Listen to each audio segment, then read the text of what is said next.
Minul isiklikult puudub igasugune romantiline seos konkreetse halliga.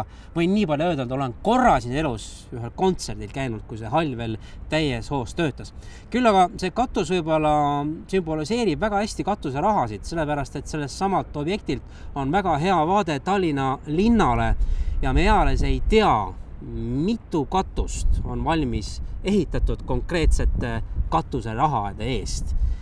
Ja me isegi kujuta ette, mitu korruptiivset tegu on neid rahasid jagades või saades toime pandud siin samas Tallinna linnas.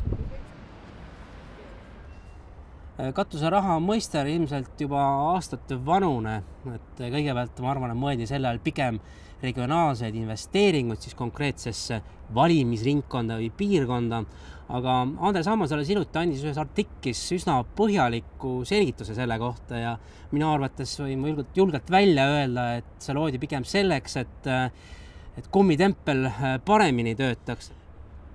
Katuserahade jagamise õigus on Riigikogu saadikutel ehk Riigikogu fraktsioonidel ja tõenäosus on see, et nad teevad ettepanekud vastavalt siis oma piirkonnale, et jagada siis vastavatele neile hääli toovatele ühingutele, on see siis rahvatantsuring, on see koor, segakoor või mis iganes, et kui konkreetne rahvatantsuring või segakoor, see on lihtsalt näite vormis, saab selle konkreetse raha, siis kui toimub mingi sündmus, siis on ka markantsemad näited, kus Heimar Lenk läks ka kohale suure sildiga, kus oli näidatud, et tema annetas selle raha konkreetsele ühingule ja millegile.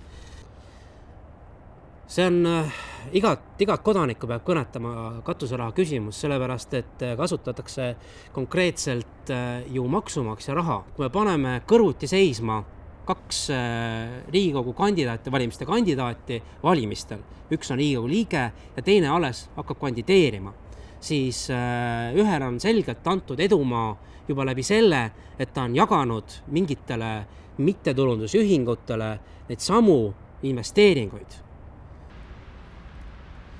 Riigikogu liikmete poolt tuleb korruptiivne katuseraha jagamine ära lõpetada. Milles seisneb asja korruptiivsus? See on hästi lihtne. Selle eest ostetakse konkreetselt valija hääli.